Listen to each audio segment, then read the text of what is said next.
Hello and welcome to episode number 4 of our Quality Quick Tips series. My name is Jeff Watson and I am a program coordinator with the Research, Planning, and Evaluation Division of the Nebraska Department of Health and Human Services.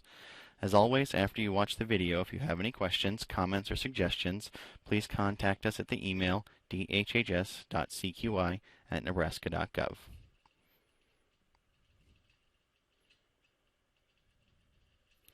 For this episode, we want to focus on family relationships and effectively involving and engaging the parent throughout the life of a case. Having correct family relationships on NFOCUS is critical to having not only accurate data, but also an accurate representation of the family you work with on a day-to-day basis. The first key goal of this episode is to have you understand the importance of documenting accurate family relationships, as well as efforts to engage parents on NFOCUS. The second goal of this episode is to ensure that you know where to put the required information within NFOCUS so that your case file is up to date and accurate. The last goal of this quick tip is to make sure you are able to update the required narratives with new information about parents and family when it becomes available to you.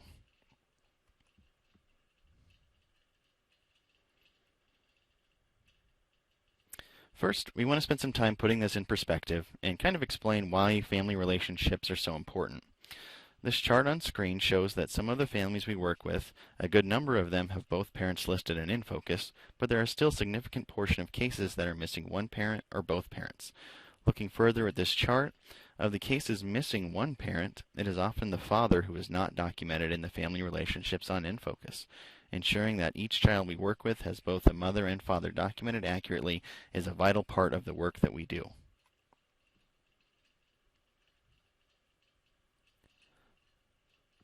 This next chart starts to get in some of the data regarding the noncustodial parent, or NCP. A noncustodial parent is defined as the parent with whom the children do not reside on a permanent basis. This chart shows that oftentimes documentation in the required contact narratives, family team meeting narratives, or other case narratives does not show ongoing concerted efforts by the CFSS to engage the noncustodial parent in the case.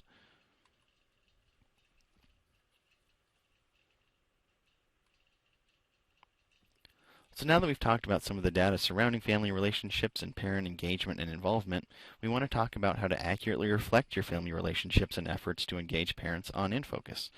The first step is to make sure that your cases on NFOCUS correctly display the family relationships. This editing needs to be done within the expert system on NFOCUS. Next, the Parental Rights Icon on NFOCUS is a critical area to update in the event a parent's rights are relinquished or terminated by the courts. Lastly, all your efforts to locate and engage noncustodial parents, both mother and father, should be documented within the Kinship Narratives on NFOCUS. These narratives will be changing in an upcoming NFOCUS release, but the icon and location will remain the same. Also, this is the area where you should put efforts to locate both maternal and paternal relatives throughout the life of the case, not just one time in the beginning of the case. So now that we have an idea of what's required to ensure that we have an accurate family relationship, let's take it step by step on NFOCUS, and we'll show you exactly how and where this information should be documented.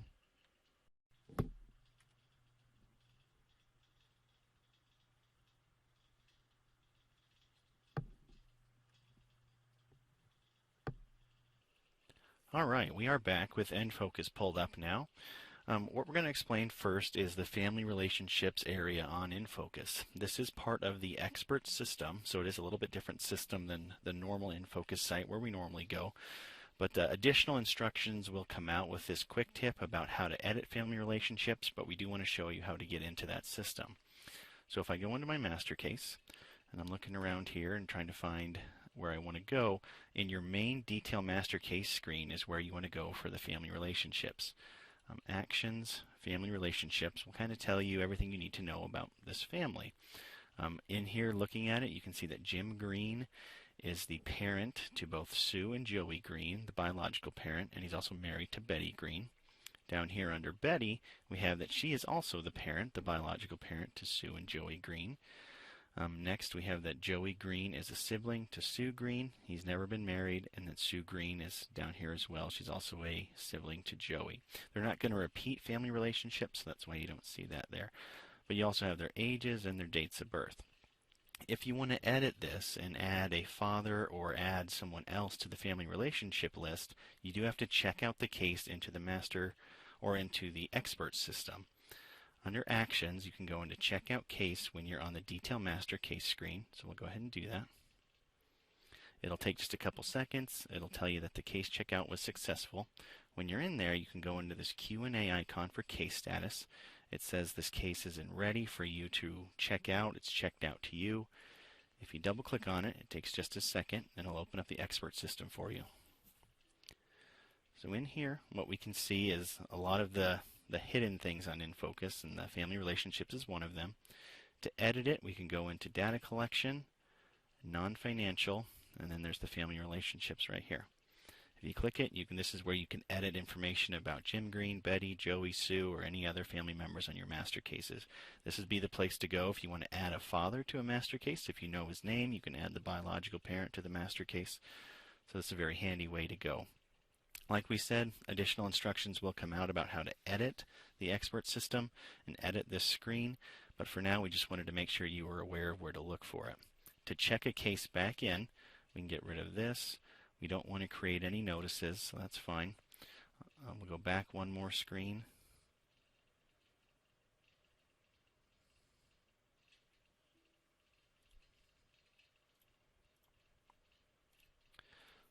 Go back into it and make sure we can actually check that case back in. Go back into QA, then Actions, Check in Case. And then we actually have case checked in. So you're done checking it out. Next, we're going to take a look at some of the parental rights icons on NFOCUS, and we'll be right back with that.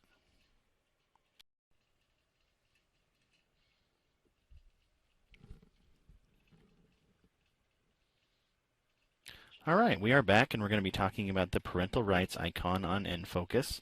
We want to spend some time talking about when to use this icon. When a parent ever relinquishes their rights or the rights are terminated by the courts, you want to make sure you update this icon so it accurately reflects what's going on within your case on NFOCUS. So if we hop into the case, we'll go back into the Green case and talk about the Green family. Go back into their program case, the detailed program case window. The parental rights icon is over here on the right. It looks like the two people standing with the yellow slash and the one child. If you click on it, you get an option to pick your child. You can pick whichever child you want to update their rights for, and then the Add Parental Rights button. So let's go ahead and do an example of this. We'll do an example for Joey. We're going to say that maybe his dad relinquished his rights to Joey. So we'll go ahead and add that up. So we have our child picked for Joey. We want to select Jim Green as our father in this. If you don't have a dad entered on your case back in the family relationships window, you won't be able to select the father here. So that's kind of why we're doing this in order. You have to make sure your family relationships window is updated with the correct family members, and then you can come back here. You can add parental rights and that kind of thing. So we're going to go ahead and pick Jim as the father. We'll say the begin date was, let's go with yesterday. Oops. And we're going to say that he relinquished. So then if you click this Add button, it kicks it down there with Jim Green relinquished and the date. We'll go OK. And then you can kind of just see it on this window. For Joey, we have relinquished, his dad relinquished for him. So it's just a good place to update and have some additional information so that you can reflect in your documentation, reflect on NFOCUS what's currently going on within your case. Say if you do want to add anything for Sue or they eventually terminate or anything for Sue, you can go ahead and add and update that here as well. Also, when there's an appeal or an exception, you can go ahead and update this or put in that appeals are pending. So it's just a really good way to keep track of what's going on within your cases. We're not going to go ahead and save that. The next thing we're going to talk about is within the Kinship Narratives, and we'll be right back with that one.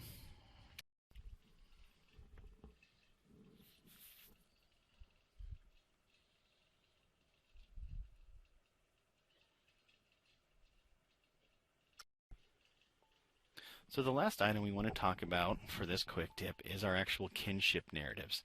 These are actually going to be called multi-person narratives here in an upcoming NFOCUS release, but we want to spend some time talking about what to put in there as far as engaging the parents, engaging maternal and paternal relatives as potential placements, and really just having a good understanding of the non-custodial parent, efforts to locate and involve them, and those kinds of things. So we'll go ahead and show you kind of where that is on NFOCUS. We'll talk a little bit about what else should go into those narratives. So if I'm back in here and looking at my green family, go ahead and open up their program case. Right here is the Kinship Narrative icon. In the future, this will be called the multi-person narratives, but it'll look very similar. If we click on it, we can go ahead and see if there's anything in here already. There won't be in this case since it's a test case, but we can go ahead and select everybody and search, and it'll tell you there wasn't any kinship narratives entered. If you want to go in here and enter some, like say we want to enter something for Betty, we're going to talk about maternal relatives for the kids. If we select Betty, select New, it'll give us some options here. We want to do a kinship search for maternal relatives. We can pick what we want from this drop-down menu, and also ICWA information can be put in here. Maternal relatives. And it kind of gives you some hints on what to put. Document the name, location, and other identifying information for maternal relatives. Include all actions taken to locate relatives. So down here you can talk about what you have done throughout the life of the case to identify any maternal relatives.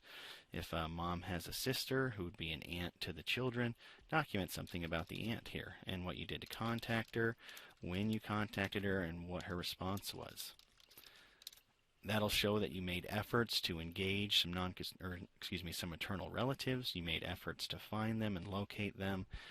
This is good for potential placements down the road if the children do get removed. Just a great place to put all this information that's actually required for federal measurements and other kinds of measurements. So it's really good to know where to put this information.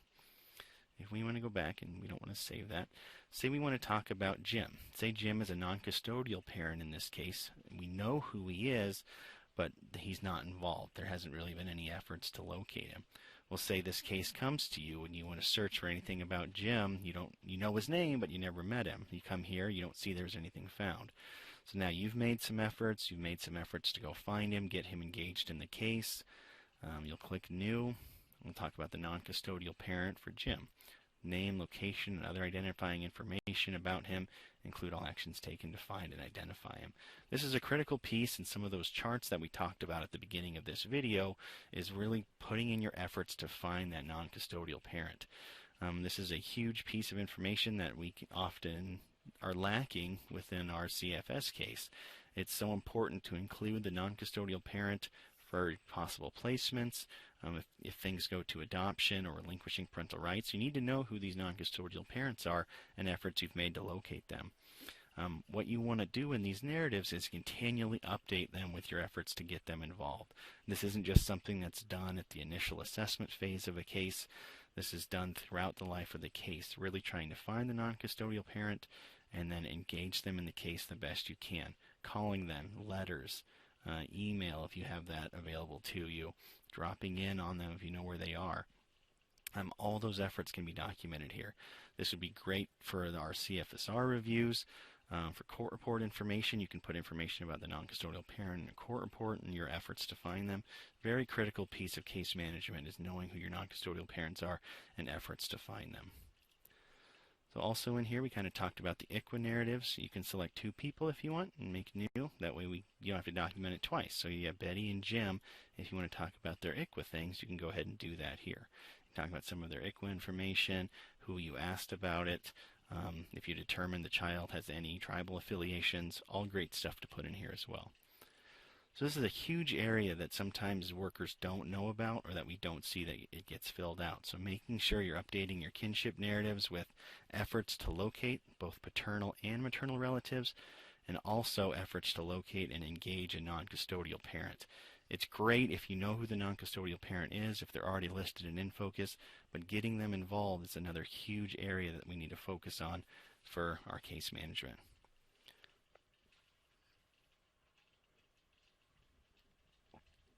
And this brings us to the end of our Quality Quick Tip video about family relationships. We want to thank you guys for watching this video, and hopefully you learned a little bit about some of the areas on NFOCUS to document your family relationships and efforts to engage non-custodial parents. and also paternal and maternal relatives. Again, if you have any questions, comments, or suggestions, please contact us at dhhs.cqi@nebraska.gov. Thank you.